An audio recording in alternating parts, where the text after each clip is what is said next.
Thank you guys for coming. It's so cold. Holy mackerel. Welcome. Wow. Well, as he said, I'm here to talk about Beaver, and I have a little different perspective. I know this is the most beautiful facility I've ever seen, and I know you have like a lot of professionals like biologists and stuff like that. I'm not a professional biologist, and I don't have an educational background in wildlife and stuff like that. I'm actually a hairdresser. Okay? And the reason I like to explain that to people and tell people about that is because if I can get involved and make a difference, anybody can. Okay? I'm not your outdoorsy person. I'm a hairdresser. I don't camp out. I believe in Bigfoot.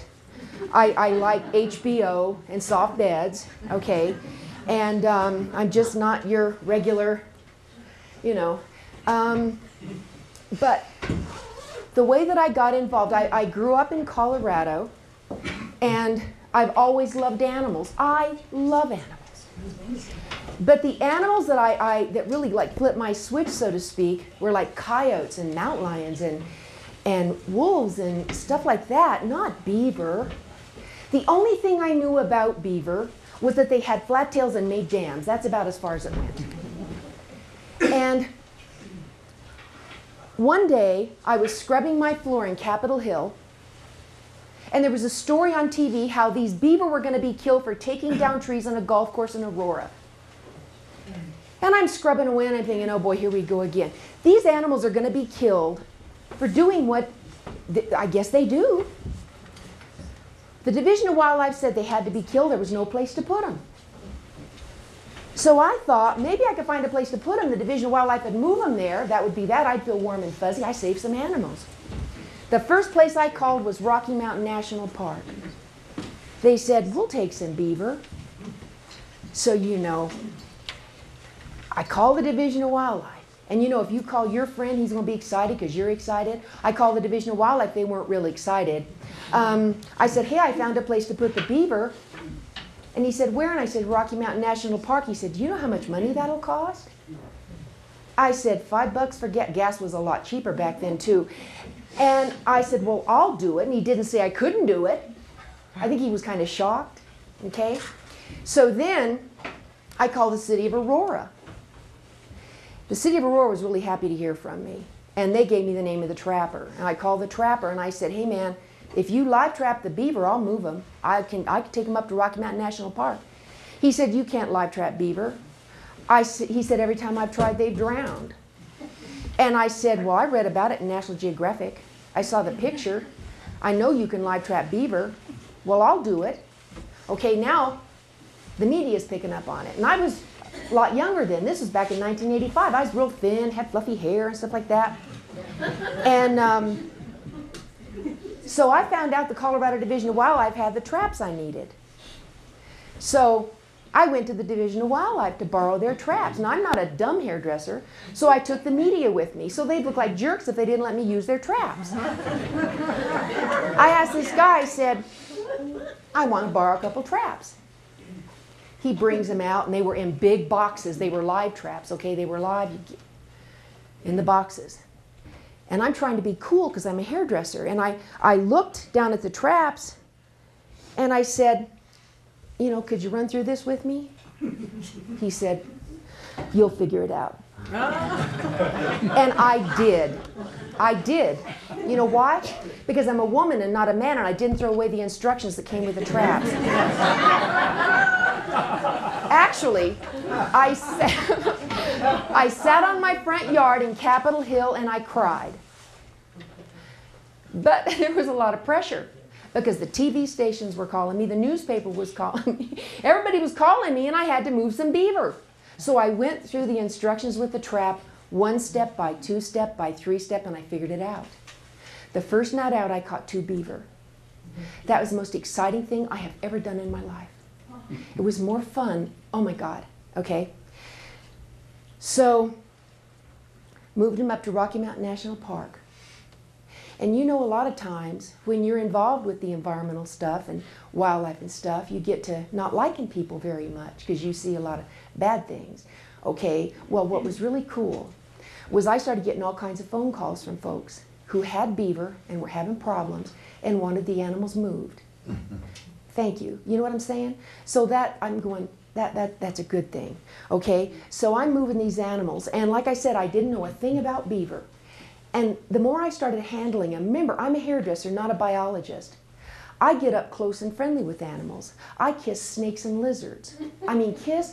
Oh yes. Tree hugger, here I am, went to Zion National Park, became a rock kisser, okay? I just love stuff, okay?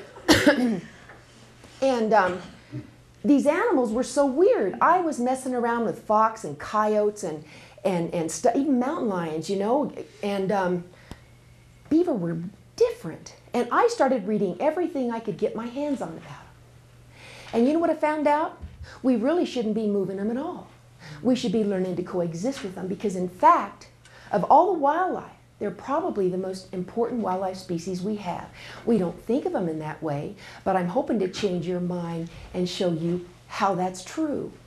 Okay? Now, my slideshow, I start from the very beginning, when I knew nothing about beaver and what I learned about them. Maybe these things, you know some of it, but that's okay. It'll refresh your memory, and I hope you enjoy my slide presentation, okay, from a hairdresser. And remember, I'm kind of blunt sometimes. Don't want to offend anybody, but I hope you have fun. Let's start. Yeah. We need the lights down, low as you can get them. I'm not a photographer either. I've kind of learned to do all kinds of stuff. Oh, you know what? I'm used to Chris doing this.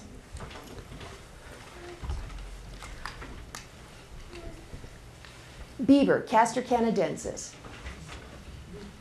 When you think of beaver, you normally think of this big flat tail. Now I go to a lot of schools and kids will tell me, beaver build their dams with that tail, they pat their mud with that tail. No, they don't. They use that tail like the rudder on a boat going through the water. They flap it for short bursts of speed, okay? And they'll flip it underneath them and use it for balance, I always say, when they're taking down the city's trees, okay? Beaver, one of the only animals I know in North America that will walk upright and carry their kits in their arms. They will also walk up the side of their dam or lodge carrying mud and sticks in their arms. Isn't that cool?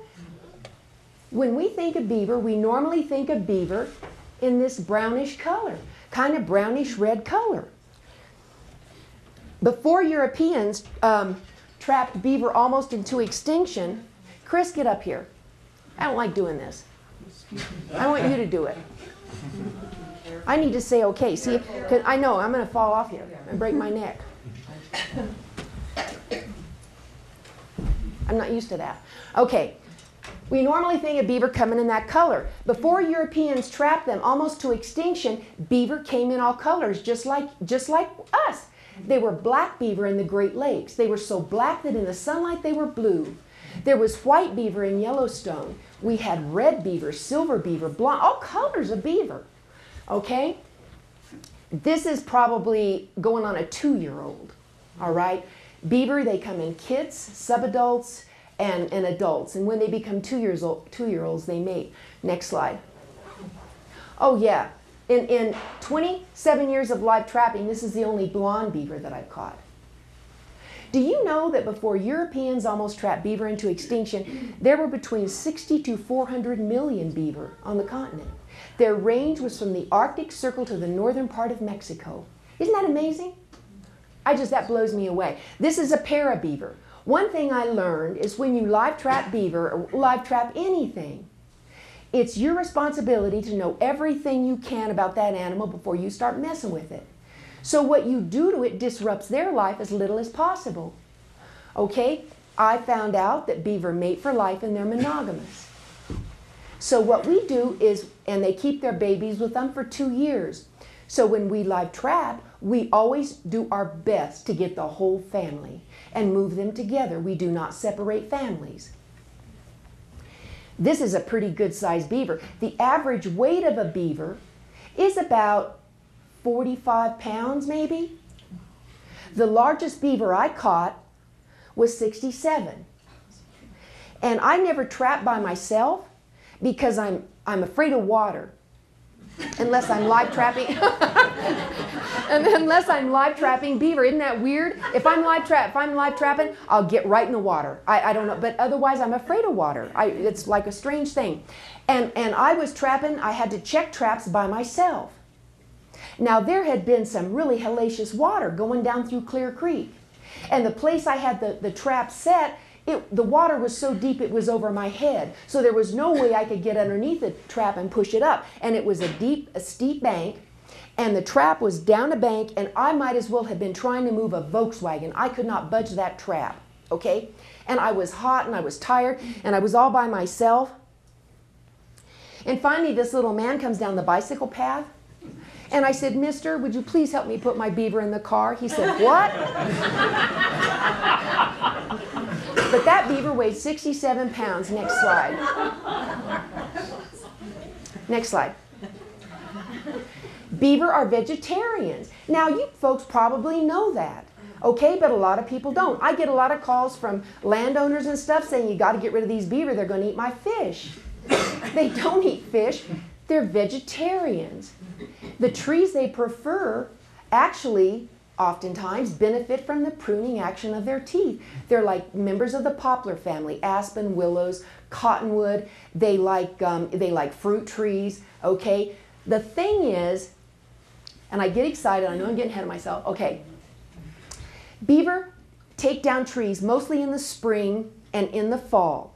Once they have their dams and lodges finished, their tree felling activity slows down substantially. They still have to take down trees because their teeth always grow, like the beaver themselves. Beaver always grow. Their teeth always grow. So they have to take down trees to get their teeth, you know, beveled down, okay? And so when they have their dams and lodges completed, they'll start eating a lot of grasses, sedges, algae, and stuff like that. Anyway, it will slow down. They just don't take trees, take trees, take trees. Next slide. You know, oh yeah, I was taking this picture down while I was at the Platte River. I'm lying. This was in Canada. One of the things that's interesting about my work with beaver is I probably learned as much about these animals or about humans as I did about these animals. One of the things I learned is we disrespect our waterways in a horrible way. When I first started live trapping down at the Platte River, I thought it was a place where tires went to die. One of these days I'm going to catch a woman putting her dirty diapers in Bear Creek. I'm going to push her in the water. I have never in my life seen anything like it. We're going to end up drinking this stuff. This is terrible. But I learned so much about humans. This was taken in Canada, and wouldn't it be nice if our water was this clean? But look at this lovely animal. Look at them big web feet. They double up their little fist when they swim. And I do call them hands. They are not paws. They're hands. They've got fingers. They can eat a branch and turn it with their fingers, just like eating a corn on a cob. It's like art. I'm telling you, it's beautiful. They're so delicate and so little teeny tiny branches and stuff like that. Next slide. This is your traditional lodge and dam. This was taken over in Craig, Colorado. Okay, you know, we see this a lot, but a lot of times we don't exactly know really what's happening.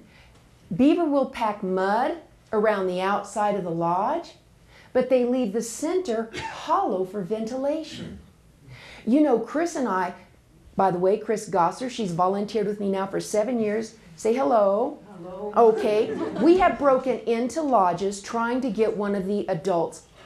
We always do our best to get the whole family. And sometimes I'm not being, okay, when you live trap beaver, you generally catch the male and the youngsters. Not all the time, but you get usually the female last. And it's almost like she's the most wary. Beaver families are matriarchal, as it should be, okay? The female directs the dam and lodge building. The male acts as the protector. All right, but Chris and I, if we couldn't get one of the adults, we're just going to get you. Okay, twice in my life I've caught beaver by hand. Nobody should have that much fun. That was the most fun I have ever had. It was unbelievable. Okay, but you break into this lodge and you think it's kind of going to be funky. Clean as a pin. All you can smell is the earth. In fact, beaver smells so clean and so fresh. They smell like when you go to the mountains and you smell that willow, real nice clean smell of willow. That's what they smell like. Their bodies, they're just so clean. They groom all the time. Anyway, next slide. This is another bank lodge, another way that beaver live. Now recently they did a survey in Denver about the #1 tourist attraction. Now we've got places in Colorado that are so beautiful they'll bring tears to your eyes. But that survey said, you're not going to believe this, that Cherry Creek Mall was the #1 tourist attraction. Well, this beaver dam, or lodge, sorry, is right across from Cherry Creek Mall. So there is something good about it, I guess. Next slide. This is your bank den. Beaver will live here before they hook up with a mate and build a larger lodge. But even though beaver build a lodge and they're a mated pair, they always have little cubby holes to hide in the land. Okay, that when they're out underneath the ice feeding in the winter and they've built up that food cache, they'll go out to pick up limbs and things, and they will then go into one of those holes to eat it and stuff. Next slide. This is also, there's a beaver lodge right here. And these are some trees. That looks like a little out of focus. I can't do anything about it. I know, but maybe somebody back there can. It's just a little out of focus. Please. I'll try. I don't know. Great. You know, they can. This is a place called Overland Pond Educational Park. And the Colorado Division of Wildlife stocks this with fish. It's right at Evans and Federal. Santa Fe and Federal. And I would get a call from from Denver Parks and Recreation. The beaver, they're taking down our trees. Oh my God, you got to get them out of here. And this does look kind of funky, okay? And this was like a long time ago before I got into just wrap the doggone trees. But I'm going out there and I'm going to catch the beaver. I'm looking around. Next slide. This is what the people do. Yeah. Now, wouldn't it be nice if we could relocate those people? I don't know where we'd put them. But a lot of times, you know what I think city officials do? Humans do this, but there's nothing they seem to be able to do about it, so they focus on the beaver. Oh, the beaver taking down the trees. Look at this, isn't this terrible? Well, look at what the doggone humans are doing. You know, it's like focusing people's attention away from the real problem, because the beaver taking down trees are part of natural processes. All you got to do is wrap the trees you find aesthetically valuable, let the beaver have the younger trees, and you can have wildlife and trees. Next slide. This is the beaver that I caught out of that pond. I know it's not cool. Well, people sometimes don't like to name animals. And I'm from the 60s. I only name those animals I can really connect with. I named him Cousteau, and I put him in Rocky Mountain National Park. Isn't he beautiful? You can't pick up all beaver, by the way. The first 150 beaver I caught, I picked up every one. Every one I picked up. It blows my mind today. I don't do that anymore, but I used to. I picked up, the first 150, I picked up everybody. Isn't that something? Look at that. The nose, the eye, and the ear on the top of the head. So when they swim, that's what you can see. When they dive, their little nose pinches shut. There's a membrane that goes over their eyes for protection, and that ear will pinch shut. Folks, you have never felt soft until you felt a beaver's ear. You've never felt, they got the softest ear you've ever felt. It's just amazing. There's also behind those beautiful orange teeth, they have a flap that goes behind the teeth, so when they go out underneath the water, they can pick up sticks and limbs and things without the water going down their throat. Now this is so interesting. See those claws? Don't they look brutal? Well, they're not. I don't know why this is this way. I've caught raccoon and had them reach out of a trap and really claw me till I bled, and not much of a swipe. A beaver will grab you with their hands and not leave a mark, and they'll just dig they don't leave a mark. And I guess it's because they dig in the soil and stuff. The only thing you have to be careful about a beaver is their teeth. All right? And a beaver, usually before they bite you, will try to push you down or hit you with their shoulder. Isn't that they're so cute? And they've got big web feet, and the second toe on the inside is a double claw. Now, being a cosmetologist, I thought the beaver had injured their toenail and was growing a new toenail. But in fact, I read that they use that toenail as a comb, which they use all the time to distribute the oils throughout their body. Maybe that's one of the things that make them smell so good, and it makes them waterproof. And they also use it to pick splinters out of their teeth. Isn't that cute? Okay, next slide. And I just had to put that in here because I love the look on his face. Isn't that the cutest damn thing? Now look at that, look at those toes. Isn't that something? And they'll just grab you with them. You know, when we used to relocate beaver up in Rocky Mountain National Park, we'd go into the visitor center and we'd put the beaver on the floor. And it was during a time there's all kinds of people around. And everybody just loved the beaver and are petting them and stuff. And the biologist came out and he said, well, we got to get up to the mountain. Okay, and I picked this beaver up. I named him Otis. And this lady come over to me and she said, well, could I hold him? I said, sure. And I handed her Otis. And she goes, oh my God, I'll never forget this. This is one of the greatest experiences of my life. I said, oh, and I know it's wonderful. I better go. And I got him, and he peed all over her. And she looks at her shirt. She goes, I'll never wash this. But look at that face. Isn't that the most amazing animal? You know, so often we always think, people will say, oh, but the beaver killing my trees. Well, the problem is people are moving to the mountains and they got what I call the dreaded golf course mentality. They want a tree here, a bush here, some flowers here. They don't want it to change. In fact, the only thing constant in nature is change. It changes, it ebbs, it floods, it moves all the time. You don't want things in a static state. So people call me all the time about beaver taking down trees. There's really easy ways to solve that just by wrapping them. Anyway, next slide. When I was young, I used to trap in a bikini. Everybody loved to see me coming. This is the trapper that called me, that said he didn't know how to live trap beaver, and he called me in 1989 and he said, would you teach me how? I said, sure. His name was Perry. Now, this is the hand cockeyed beaver trap. All right. What we do is, then we were using apples. In fact, sometimes I'd use 5 apples, put them all in the middle there. I don't use a lot of apples anymore because all wildlife like apples. And when beaver get in these traps, they have a tendency to eat everything. And if a beaver eats 5 apples, they get really bad gas, and I only had a little bitty car. I used to drive down the street and my eyes would be watering. So we don't use a lot of apples anymore. But the whole thing is the beaver would come swimming around here and eat the apple and smell the lure. We use traditional beaver lure like a trapper, okay, and step on the pan, okay. The bottom of the trap comes up out of the water and catches the beaver against the bank. In 27 years of live trapping, I've lost 2 adult beaver because of flash flooding. You know why? Because for some reason, people want to take the curves out of creeks. Instead of meandering, they want to straighten them out, which causes the water to rush down the creek.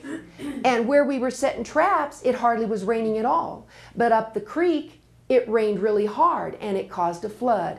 Now if it rains, I will not set traps. I'm very, very careful if it's going to rain hard at all. I have gone out at 11:30 at night across town when I was in bed, okay, and read across the bottom of the screen flash flood warnings in Sand Creek. I called my volunteer Steve Reddy. I said, we're getting out there. We pulled traps. You couldn't see your hand in front of your face, had a little bitty pin light, pulling them traps and caught a beaver. The beaver would have died, but I will not lose another beaver. Okay, we've got the best record. A hairdresser, isn't that a trip, man? Can you believe that? Of anybody in not just the United States, the world. I recently worked with the country of Norway.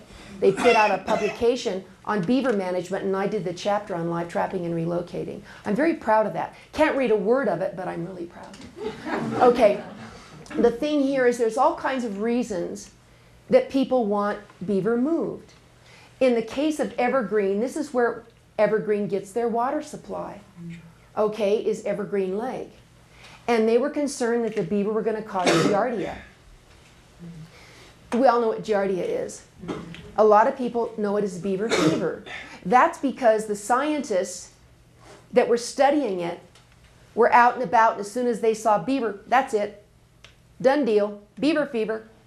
Wrong. Beaver get giardia from humans, and then they become carriers of it. From our irresponsible bad habits when we go hunting, hiking, fishing, recreating, and then they become carriers of it. Beaver have a relatively low rate of giardia compared to muskrats and wading birds like herons and egrets. Okay? And also, calves and lambs have a much higher rate of giardia than beaver. You can find giardia cysts on about 95% of the daycare centers. And if you don't want to get giardia, wash your hands. Real simple. But beaver get blamed for it. Check it out. We used to go up there and set traps, and for some reason, I wish I would have gotten a picture of this, there would be people standing all along this bank fishing. If you went to the west, there were public restroom facilities. If you went to the east, there'd be this place here where the beaver not only lived, but where birds nested. You know what we found there? All those jerks were going to the bathroom here instead of going to the public restroom facilities. That's where the beaver were going to have giardia. But the other thing is you know, if the beaver had giardia, they had a heck of a lot more muskrat in there than beaver. All the muskrats are going to have giardia. Every deer that drinks out of that's going to have giardia. People need to get a grip. I go to schools and I tell children, you know, you grow up and people tell you, we're the smartest species. I say, I'm here today to tell you it's not true. We're not so smart. We do the craziest things. Anyway, this whole time we were trapping, this trapper is saying, I killed thousands of raccoon. I killed thousands of bobcats, and I killed blah, blah, blah. You know, it doesn't take brains to kill anything. Next slide. He didn't know that you could pick up most beaver. Look at the look on his face.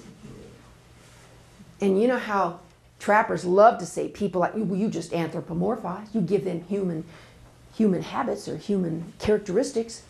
Well, let me tell you. I caught the whole family, all right, except for the female. And I had one in the bathtub at home, okay, because I didn't have any, and he was just in the bathtub, and we caught one of the adults, or one of the yearlings, I guess, and brought it home, had it in the trap, and I wanted this beaver in the bathtub to see, we got your family member. Check it out, man. And took the beaver in the bathtub, and the beaver in the bathtub goes, and the beaver in the trap goes, the trapper goes, stop, I think they're talking. Isn't that a trip? And anyway, so he didn't know that you could pick up most beaver. And remember me talking about how good beaver smell? Okay, we couldn't catch the female. So I thought if I could get some of the urine from the kit, okay, I would put it on the trap and get the mama.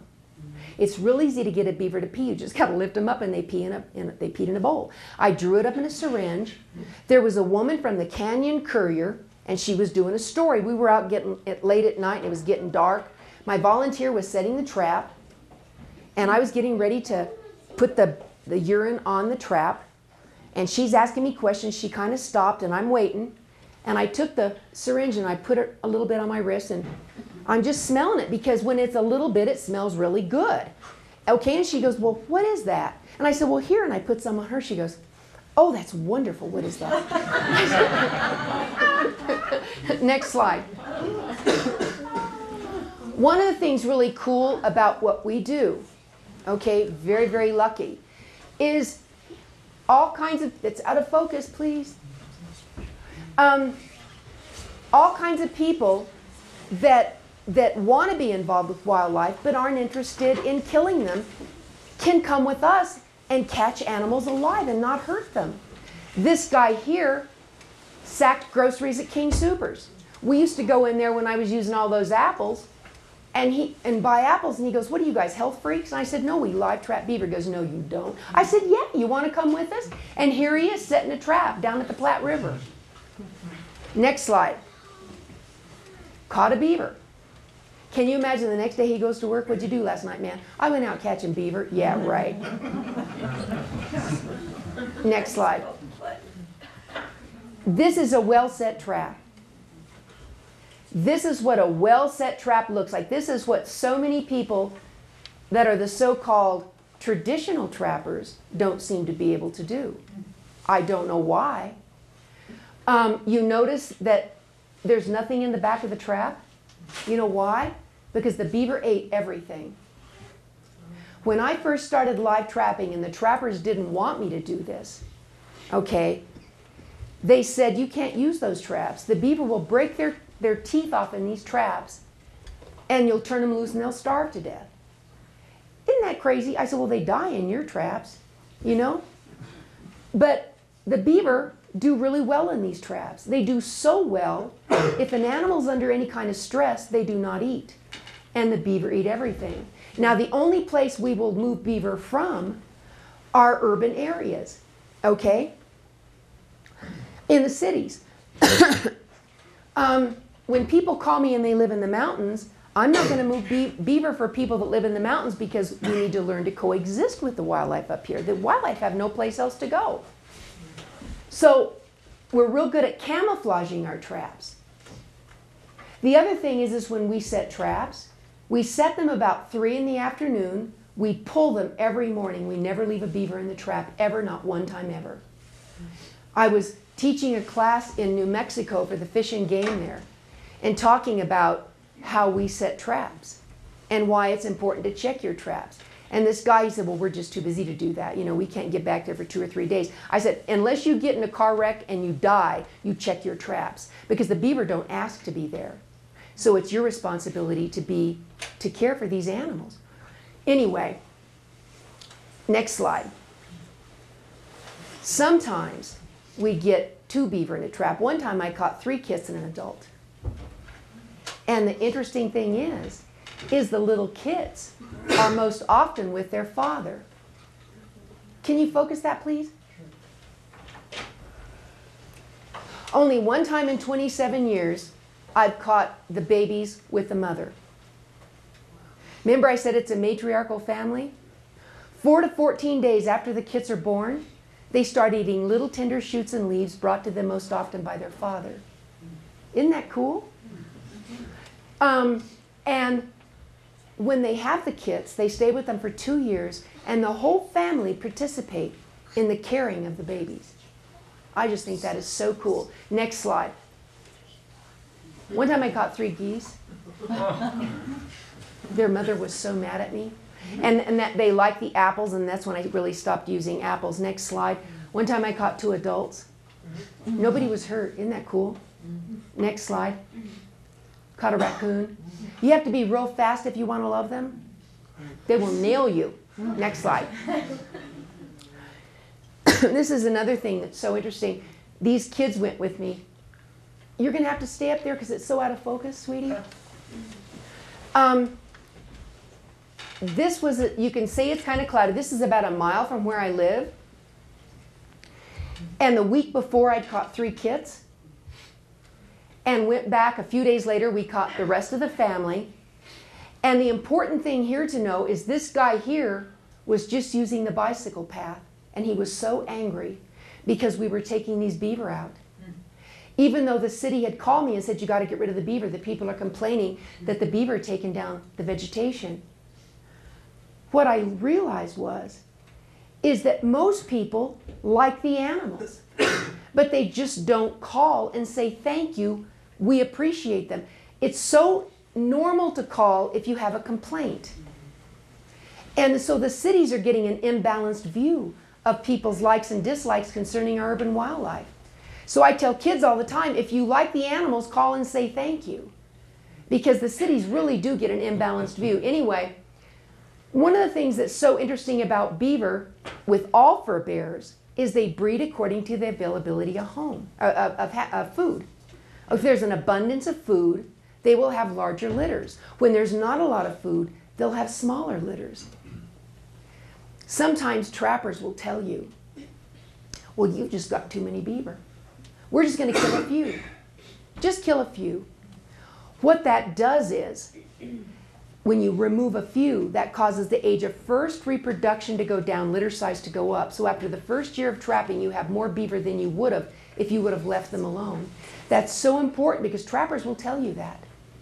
There's two ways of managing. They're the way that I talk about managing, doing it natural by controlling the availability of food and coexisting with the animals by using flow devices and wrapping trees. And then there's the way that the traditional managers talk about it, of managing so you have an abundance to kill the following year. I don't like that.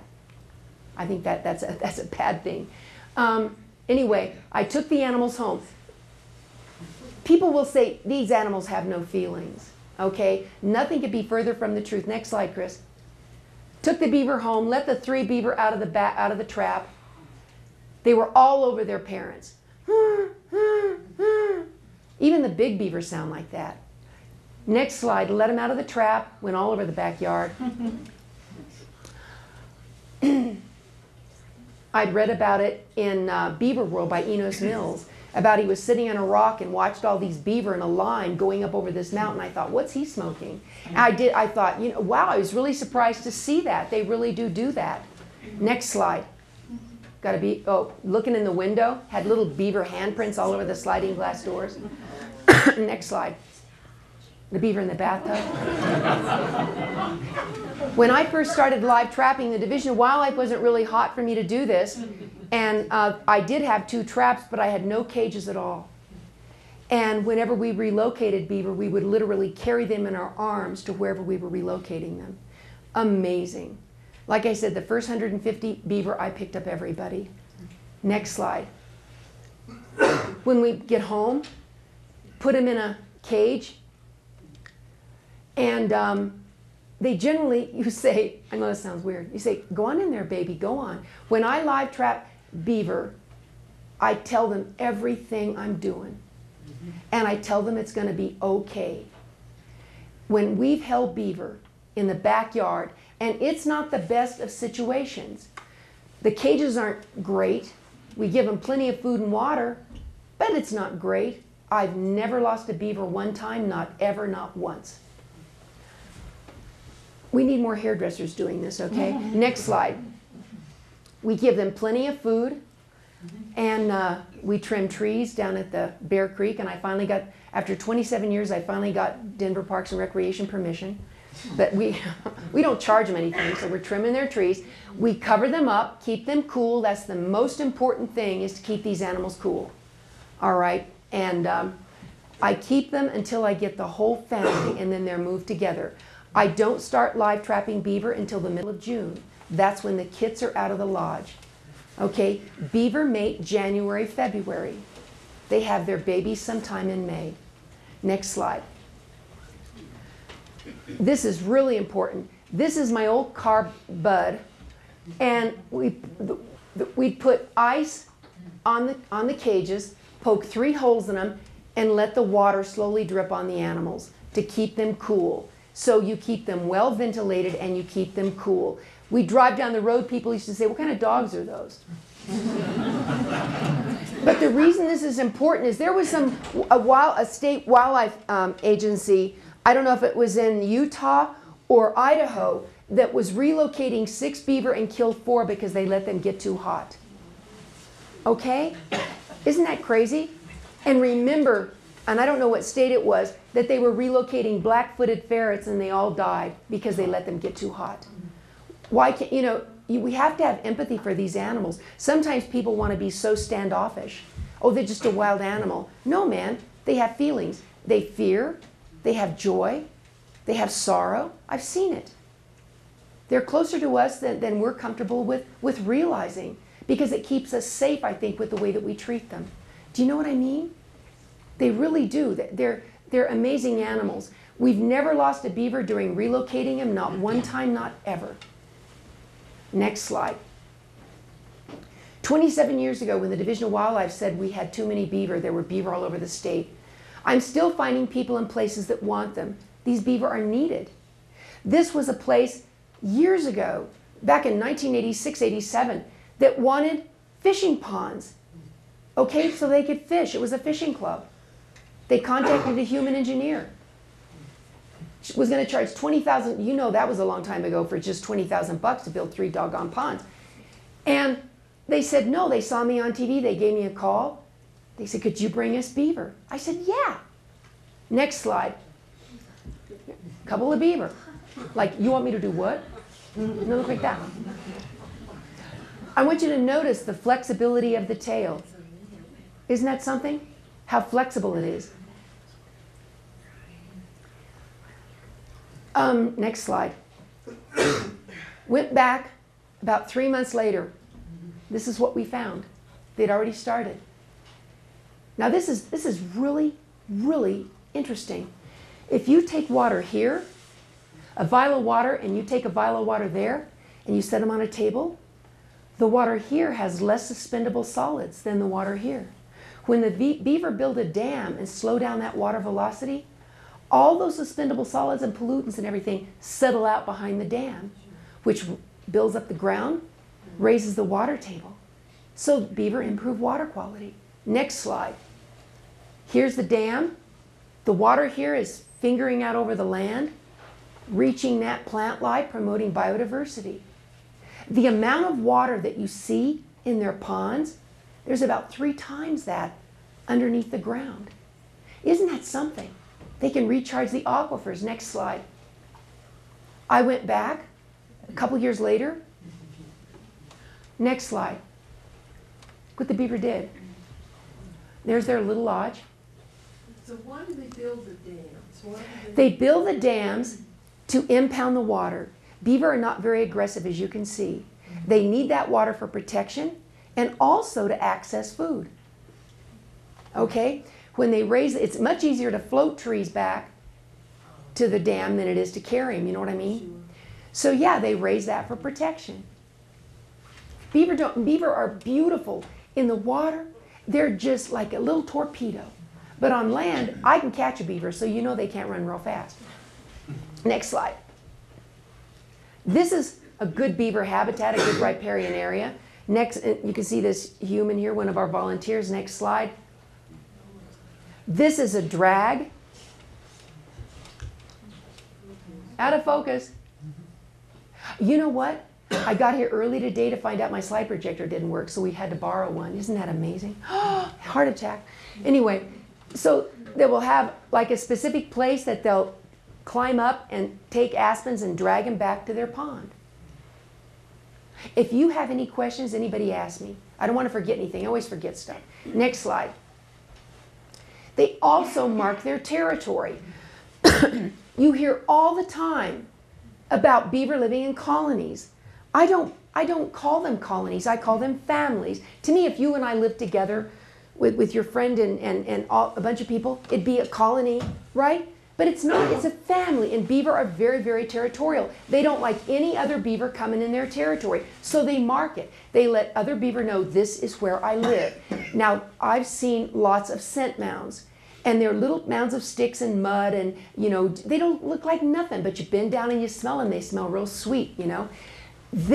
I saw this and I thought, what, was some kid messing around? Doesn't that look like fingers crisscrossing?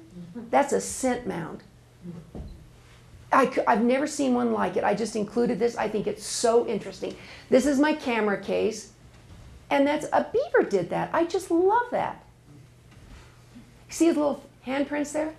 Next slide. This is so important. This was in Lakewood in Bear Creek. To me, this is gorgeous. Look at that. We were out there, saw a raccoon and a deer. But people complained that the beaver were taking down trees and the city of Lakewood killed them. Can you believe that? Went out there, you know how many trees they had wrapped? 1, and it was with chicken wire and the tree had fallen over. It didn't even work. But that only wrapped 1 tree. All them people complained. Okay, but look what the beaver had created for them. Look at that. Now next slide, and this is standing on the dam looking downstream. This is downstream. Isn't that something? What happens is the cities are getting complaints from people that have no knowledge about these animals. And for some reason, the authorities are listening to them and killing the animals. So I call that being managed by the lowest common denominator. Truly. Our wildlife are being managed by the lowest common denominator, people that don't know anything about these animals. And rather than the city saying, or the Division of Wildlife saying, hey, wait a minute, did you know beaver are keystone species? Because they are. Did you know that 85% of all wildlife at some point in their lives depend on the habitats beaver create? 85%. Whoa, that's heavy. Okay, instead of saying that, oh, well, kill them. Woo! It blows my mind. And look, there's tons of trees here. Next slide. This is what a lot of our creeks in the West look like because beaver have been removed from them. This is out of focus, isn't it, sweetie? It is. I'm so sorry. There we go. Okay. Instead, next slide, and this is in the shape of the creek, but this is what they should be like. Hope you're up there, baby. Yeah. Good, okay. This is what they should look like. People remove the beaver from the creeks. And then the water table drops. We gave beaver to an outfitter down near Mancos. He had an 8-foot cut in a stream bank. The beaver raised the water table and the elk came back. Mind-blowing. It was beautiful. Next slide. This is what humans do. Now, who's the smartest species? Wow. This is in Colorado Springs or cement in all their creeks. And you talk, that's a danger. I used to spend all my time wading in the creeks, catching snakes and stuff when I was growing up. Can't wade in that. That's dangerous. Next slide. This is Trout Creek Pass. Dam after dam after dam. Chris and I, a couple years ago, went to the state of Washington. In the state of Washington, because of global climate change, they're getting their spring runoff so early that by late spring, early summer, they have no water. Instead of building dams that have cost billions of dollars to the tax, and billions, that blew me away.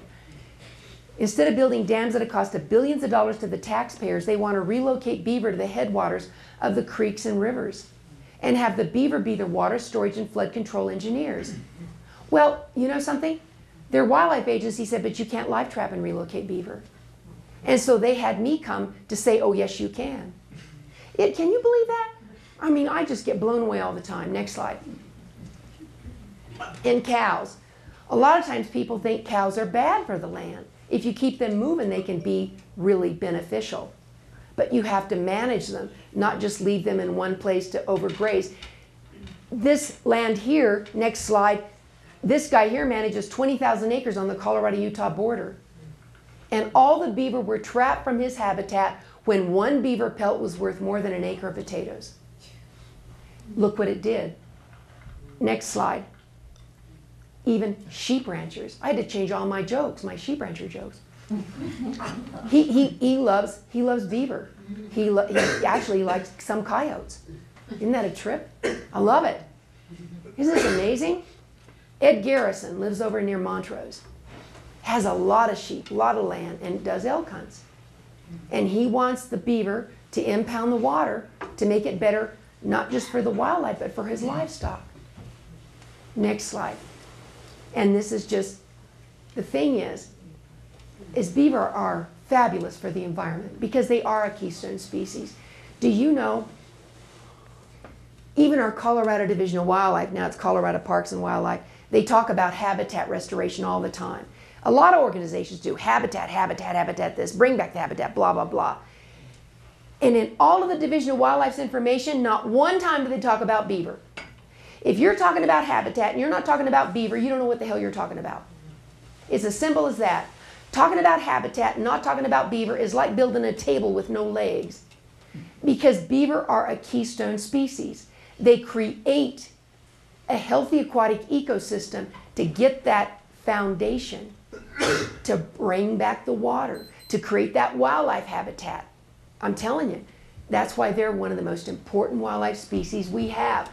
But they also are fabulous, interesting animals with really sweet lives.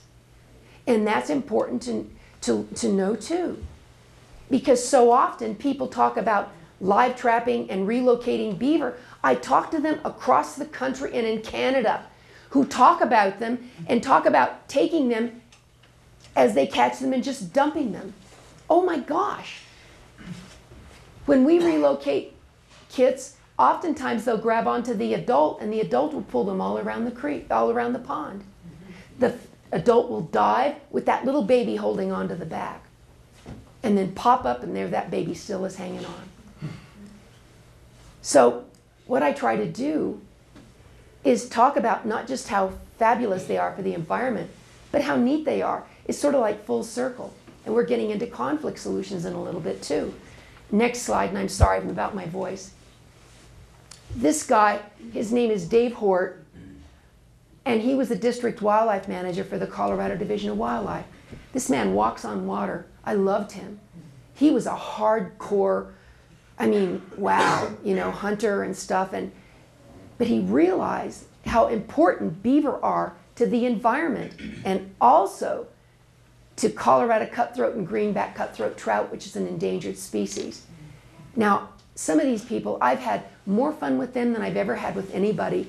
And Dave Hort, we loaded up Miss Kitty here, put the beaver on the back in panniers in a 9-mile, 7-mile, whatever it was, horseback ride up into the Sangre de Cristos to relocate beaver. I had never been on a horse before. I was in such pain. But it was so much fun though. Next slide. Here we are putting it into the water, the whole family. He retired, I'm so sorry. Now we have a lot of people that, you know, landowners that want beaver and the Division of Wildlife won't give us permission because they say, why do you want to take a problem one place and make it a problem someplace else? Mind-boggling, it's mind-boggling. Next slide. Boreal toads, another endangered animal. Boreal toads will lay their eggs in the shallows, in the warm shallows of beaver ponds. Okay, next slide. And some people just want beaver because they like the animals. I don't know of another wild animal that I would want a child to be so close to. Mr. Kellogg that lives over west of Boulder. Next slide. And then we talk about beaver and common sense conflict solutions. When I first started live trapping and relocating beaver is like almost like a 24/7 job. I mean, because we have to feed them, we have to water them, we have to care for them, make sure they're cool, have to make sure they're cool for sure. And for the first 7 years, we didn't charge for it. Now I charge the city of Aurora. We sign a contract, the whole 9 yards. I have to get $1 million worth of insurance. Pisses me off. Because the whole thing is I did it for 23 years and never had that $1 million worth of insurance. So yeah, we charge.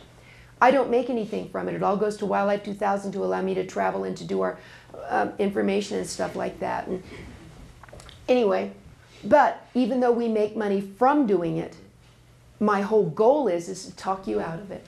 I will do everything I can to talk you out of having those beaver moved. And one of the ways is the first thing I say, well, what are the beaver doing you don't like? And usually it's something simple like taking down trees, okay? One of the things that people need to realize is in the development is to plan for the wildlife.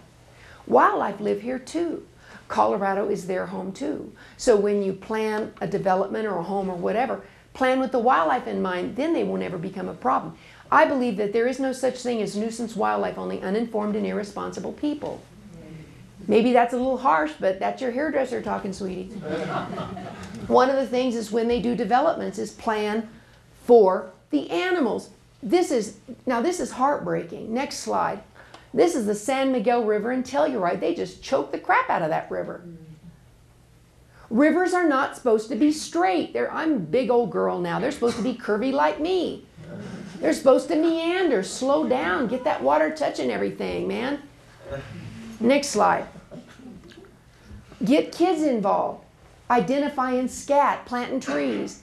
One of the things is there is no environmental education in the schools anymore. People have no connection to the earth that actually give them life. You get kids out and then they start cleaning up trash and stuff like that. They start feeling an ownership that this is mine. Don't throw your trash out. And teach them to be respectful. When you're outside, you're really in someone else's home. Something else lives there. And if you're real quiet, you might see it. Next slide. And wrap trees. What we do now is we use 4 by 4 inch wire mesh. We leave about, this is kind of the way we used to do it, we'll leave a foot between the tree and the wire to give the tree room to grow. And if you have a business or something and you do this, you put up signage advertising what you're doing. People love you for it, man. They love you for it because you're coexisting with the wildlife. And then you're teaching other people how to do it. Next slide. This is so funny. Okay, years ago, they built, I don't know if you're all familiar with Denver, but they built Elitch as an amusement park right down by the Platte River in a riparian area. Just could not believe my eyes. Okay, and there was a beaver lodge there and they destroyed it. Planted trees, the beaver took them down. I told them to wrap the trees, they didn't wrap them, so shut up. You know, and the thing is I got a call from the Denver Parks and Recreation. Elitch's is on right across from Denver Parks and Recreation, and the beaver moved over to this sandbar. And kids were going down and throwing rocks at them. So Denver Park called me. They said, could you please come move these beaver? Kids are going to hurt them. And I said, oh my God. I said, well, I can't. It's December. Okay? I said, supplementary feed them. I said, I'll bring some limbs down. They said, we'll do it. And they did. They brought them limbs, but the beaver didn't do nothing. So I heard the temperature was going to drop 14 degrees below zero. I said, well, let me put up a little lean-to. They said, oh, we'll do something. They built in this condo. A little timeout place. Beaver were using it. Okay? So then, come May, Chatfield was going to let the water out of Chatfield Reservoir. Holy cow. I called Denver Parks. I said, what are we going to do, man? They said, next slide, we build them a houseboat. Okay, and you know the one with the hay? This was really, I was so excited when I saw that. I was jumping up and down, I was wahooing, and I was up on 15th Street Bridge, and it was, 15th Street Bridge is right up here, and I'm looking down, and there was these 2 women walking down the bridge, and I was so happy. I said, look what Denver Parks did. Oh my God, can you believe that? And she looks at that, it was in December, right? She goes, is that a manger?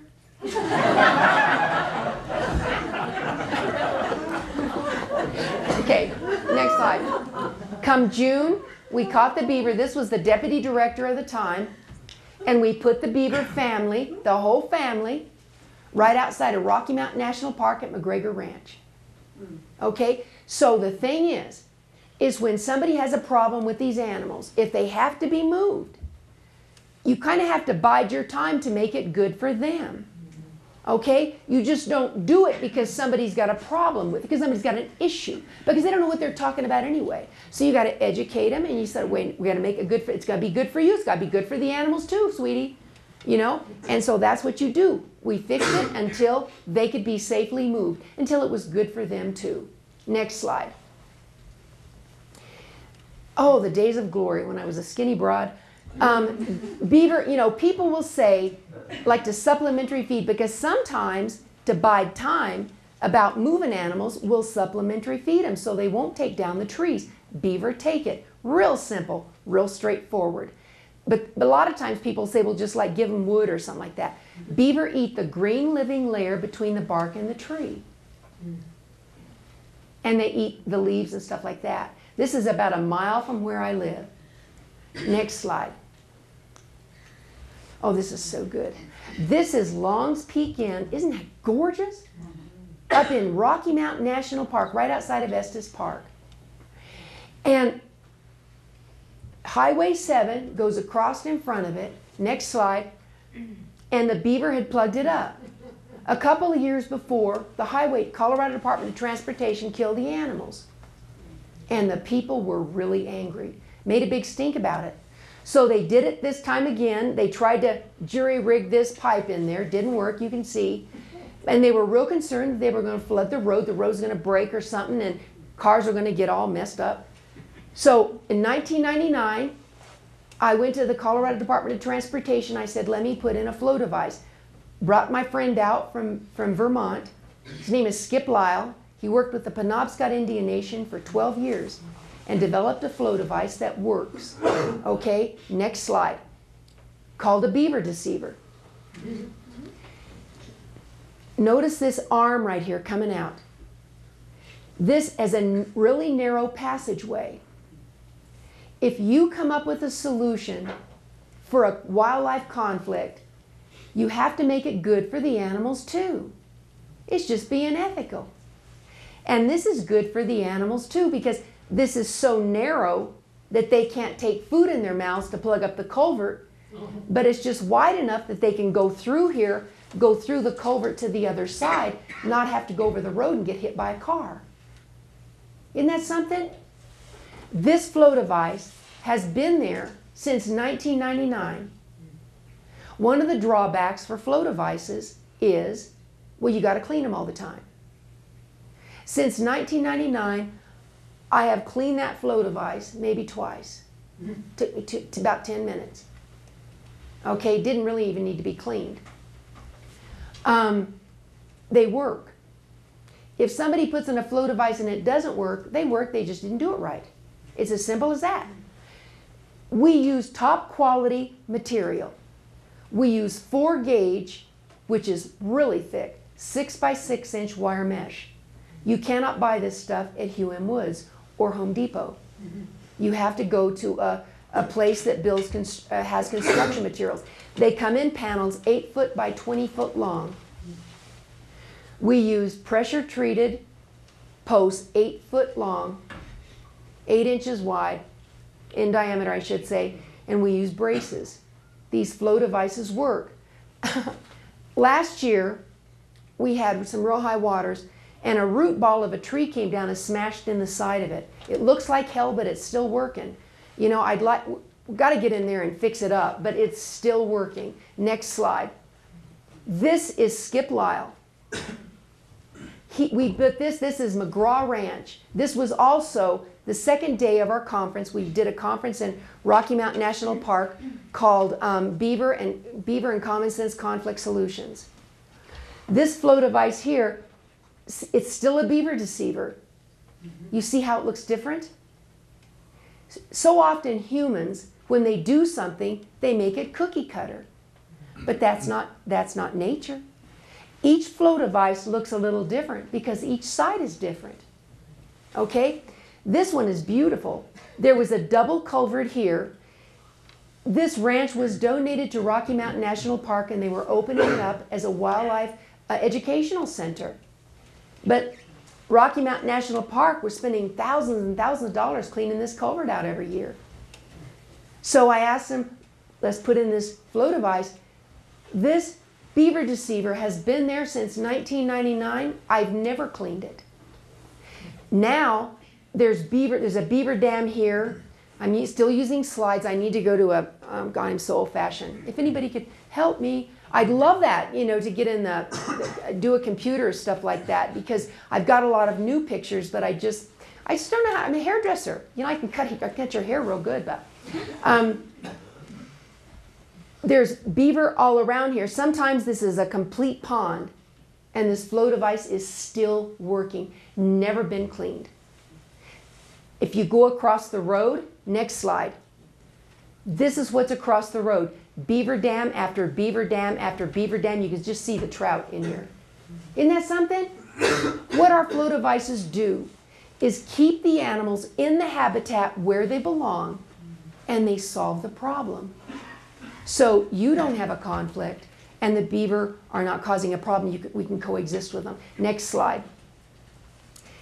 Skip sometimes puts decks on them. So you can use these as wildlife observation or fly fishing. So often when people do flow devices, and a lot of times they do it half-heartedly, it looks like hell. You drive by, it looks like somebody dumped their garbage and trash into the pond or the creek. When Skip does it, and the way he taught me, is you make it look good. You've got to make it look good. Because the thing is we're in a battle here. We're in a battle for our wildlife.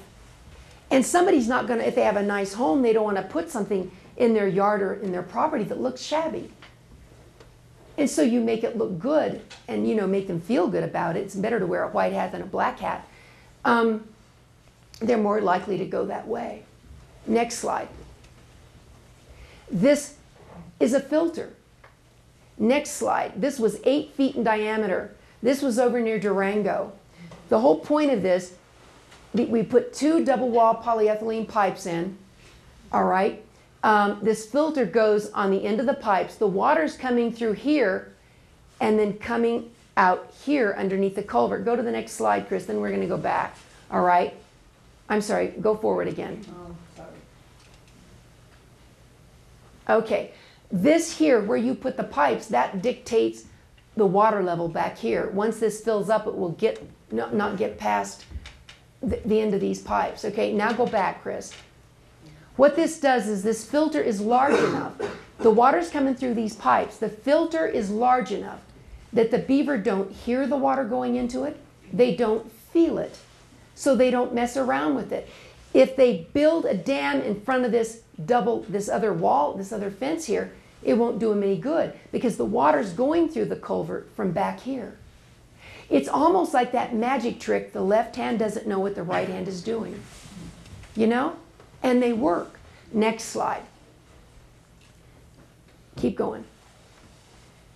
They come in all shapes and sizes. So regardless of where you are, you can build it to fit your situation.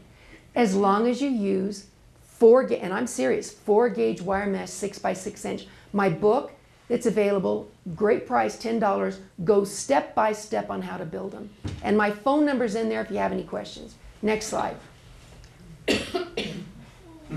You can know about, isn't that something? Look at that, little facey. You can know about beaver, like they live in the wild about 10 to 12 years, all right? But I had a friend that had a beaver, lived 18 years. Okay, like I said, they mate January, February. They have their babies in May. Did you know they mate belly to belly? Isn't that romantic? Underneath the water, hold your breath. Okay. But you can't forget that each beaver is different from the other one. They're as individual from each other as we are from each other. People want to cubbyhole everything, but you can't do that because they're all different. Okay? And this was like back in 1986. Look at that horrible hair. I would love to go back in time and change that. Next slide. I'm still doing it. Still finding people and places that want beaver. Is that the softest looking thing you've ever seen? And you have never been attacked? I have been bit one time.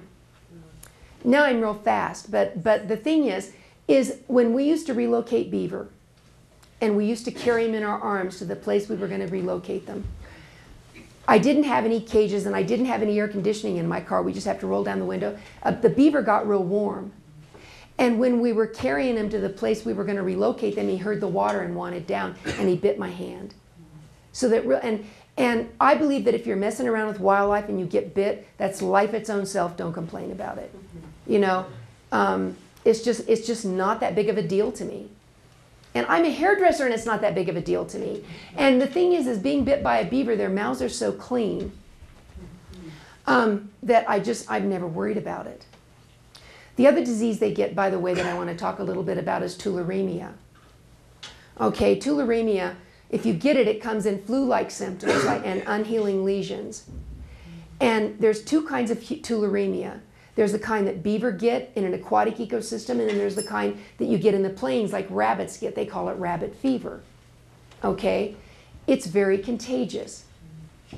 Okay, you get it. There was a trapper that was trapping muskrat, and as he was skinning him, he was wiping his brow and got unhealing lesions across his brow. Couldn't have happened to a nicer guy.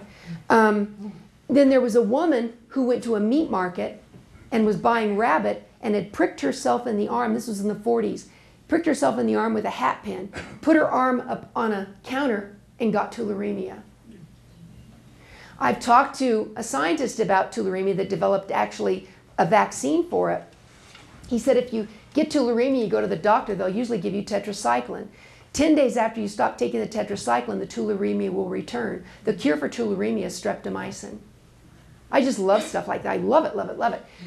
Picked up a big beaver. I was doing this woman's hair. Check it out. Doing this woman's hair, and I got this call. This beaver had tularemia in Bear Creek. I left the shop. I said, honey, you got to understand. I got to get this beaver. And I went to Bear Creek. This beaver was enormous. And I had this garbage bag with me, and I just laid it on my arms, picked up this beaver, took it to the Division of Wildlife. I said, what can we do? So they sent it to CSU as the worst case of tularemia they'd ever seen. You know the funny thing is none of the other beaver died in Bear Creek, because I live right by there. We found no more dead beaver. So the whole thing with tularemia, people use that as this thing, oh, you've got to kill all the beaver because they've got, oh, shut up. You know, you really don't. It's something that's in these ecosystems, these creeks and rivers. It's natural. They really don't know what triggers it, okay? But it's just something, it's a natural thing. Notice, I do not call them drainages. I hate that word. Drainage means it drains from point A to point B. There's nothing in between. It's divorcing us from the fact that these creeks and rivers are alive with life. If you view them as a drainage, you don't really care. It's a drainage, who cares? But it's a creek, it's a river, it's alive. You know, we're doing that in Denver. We're building bicycle paths. We're choking out the creeks and stuff. We got to cherish these places. Let them live. Let them move in this magical dance of nature. And it's like with the animals. All this wildlife we have, people think they can pick and choose which animals they like, which animals they don't like. When it's this magical dance of nature, when all the animals have a role to fill, we can't pick and choose. Because if we continue to do that, the whole circle is going to collapse in and on itself. It truly is this magical, wondrous dance of nature that we should sit back and watch and enjoy and watch it move and watch it dance and enrich our lives. So all animals have roles to fill. It's just that beaver are cuter and they're just, you know. Anyway, okay, next slide, and that's it. Thank you so much for coming. If you have any questions at all, I'm here. Yes, sir. Will they, over time, will they move to other areas if they've They can. taken over? Yeah. They've eaten all their vegetation that they were. They do, Yeah. and they will move, and then they'll come back. It's like they'll move, and it's ebbing and flowing and coming back, and yeah, I mean, that's just so cool, you know? Yeah. And when they, I was in the mountains someplace, but is it Mount Elbert? And I went swimming in a beaver pond with no clothes on. That was really fun. But the thing is there were no beaver there, and the dam had been there for about 5 years. So the dam was holding. That's so cool. But then another story. If this man would have been in front of me, God help him. He lived over near Dillon, and he called and he wanted me to move some beaver, right? And his story was the beaver were taking down his trees. Give me a break. Okay, I said, well, you got to wrap your trees. Well, I've got too many trees. Well, then what do you care if the beaver take a few? Oh, my gracious. Anyway, I said, did you know that if you get rid of them beaver, you're going to lose that dam you like, you're going to lose the water table you like? And he said to me, he said, well, if I start to lose the dam, I'll just call you. You can relocate some more beaver up here. Then you could, oh, honey. She's a redhead, you know. Yeah. Woohoo.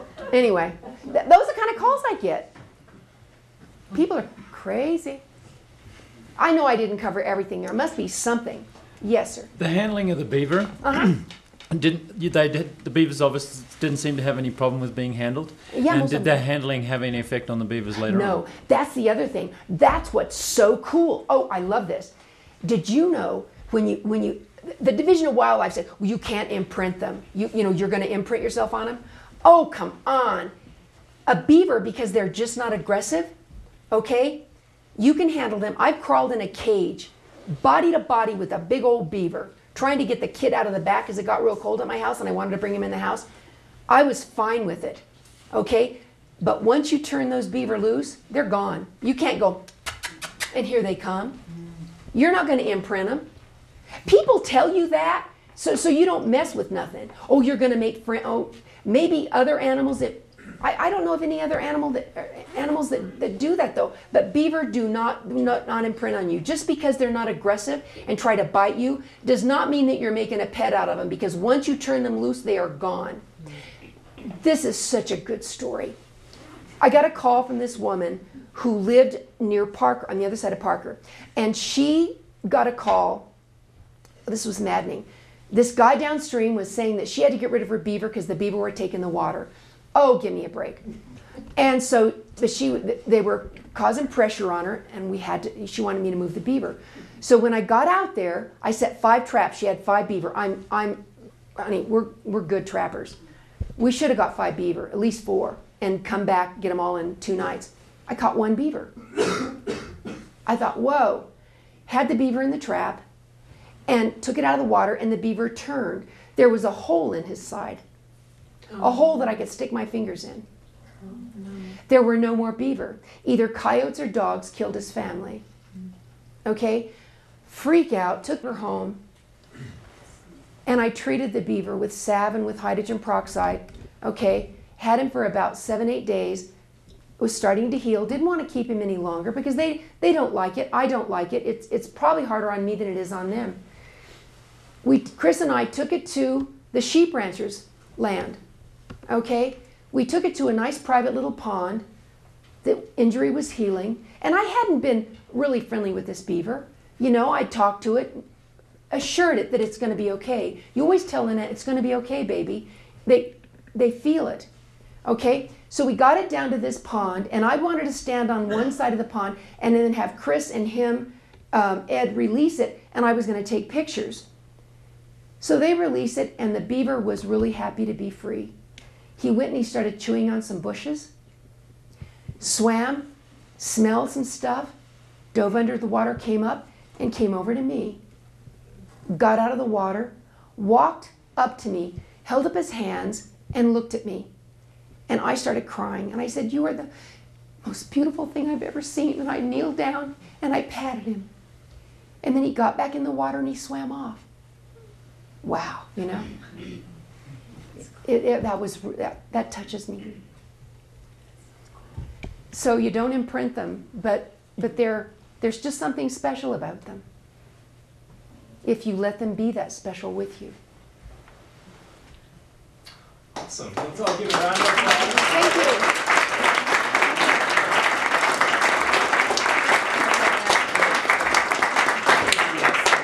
That rather than management, see, you talk about management and I talk about management, and you think they talk about management, it means the same thing. It doesn't. Right. They're talking about hunting, fishing, trapping as a tradition.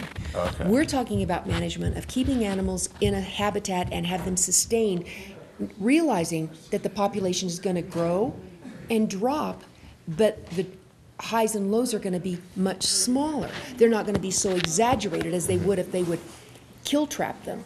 Okay, which means that drops, you lose your habitat and stuff. So it's not, the controversy is we've got people promoting the tradition of hunting, fishing, trapping, and we're talking about habitat restoration, okay, and educating people that when beaver take down trees, that's cool because that's what they're supposed to do.